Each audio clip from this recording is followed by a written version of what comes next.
ନମସ୍କାର, ଜୟ ଜଗନ୍ନାଥ। ଆଜି ଆମେ ଜାଣିବା ସାଧାରଣତନ୍ତ୍ର ଦିବସର ହେଉଛି ଓଡ଼ିଆ ଭାଷଣ।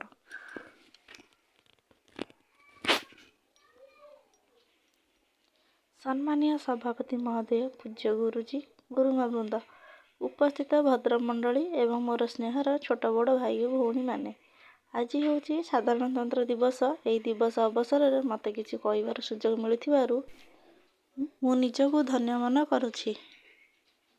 ପ୍ରଥମେ ମୁଁ ମୋ ତରଫରୁ ସମସ୍ତଙ୍କୁ ଆଜିର ଏହି 76ତମ ସାଧାରଣତନ୍ତ୍ର ଦିବସର ଶୁଭେଚ୍ଛା ଓ ଅଭିନନ୍ଦନ ଜଣାଉଛି।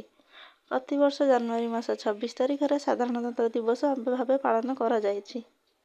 କାରଣ 1950 ମସିହା ଜାନୁଆରୀ ମାସ 26 ତାରିଖ ଦିନ ଡକ୍ଟର ଭୀମରାଓ ଆମ୍ବେଦକରଙ୍କ ଦ୍ୱାରା ସମ୍ବିଧାନ ପ୍ରଣୟନ ହୋଇଥିଲା। ଏହି ସମ୍ବିଧାନ ତିଆରି ହେବା ପାଇଁ 2 ବର୍ଷ 11 ମାସ 18 ଦିନ ସମୟ ଲାଗିଥିଲା।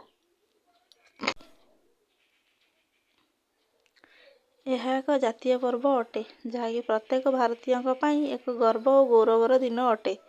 ଏହି ଦିନଟି କେବଳ ଆନନ୍ଦ ଉଲ୍ଲାସର ଦିନ ନୁହେଁ, ବରଂ ଆଜିର ଏହି ପବିତ୍ର ଦିନରେ ଆମ୍ଭେ ସମସ୍ତେ ଏହି ଜାତୀୟ ପତାକା ତଳେ ଶପଥ ନେବା ଯେ କିଭଳି ଭାବରେ ଆମ ଦେଶକୁ ଏକ ପ୍ରଗତିଶୀଳ ଭାରତବର୍ଷରେ ପରିଣତ କରିବା। ମୁଁ ଏତିକି କହି ମୋର ବକ୍ତବ୍ୟ ଶେଷ କରୁଛି। ଧନ୍ୟବାଦ।